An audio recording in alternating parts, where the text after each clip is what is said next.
In today's Friday sermon, Huzur, may Allah be his helper, spoke regarding the deliberations of the Treaty of Hudaybiyah.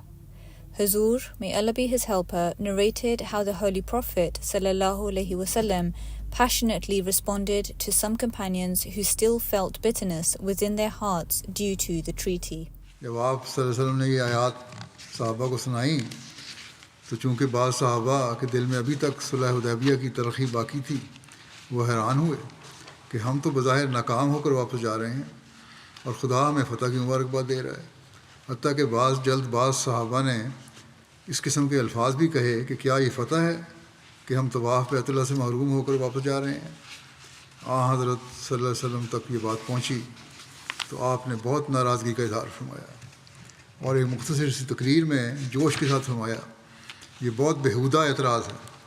کیونکہ غور کیا جائے تو واقعی حدیبیہ کی صلح ہمارے لیے ایک بڑی بھاری فتح ہے۔ فرمایا کہ قریش جو ہمارے خلاف میدان جنگ میں اترے ہوئے تھے، انہوں نے خود جنگ کو ترک کر کے امن کا معاہدہ کر لیا اور آئندہ سال ہمارے لیے مکے کے دروازے کھول دینے کا وعدہ کیا ہے، اور ہم امن و سلامتی کے ساتھ اہل مکہ کی فتنہ انگیزیوں سے محفوظ ہو کر آئندہ فتوحات کی خوشبو پاتے ہوئے واپس جا رہے ہیں۔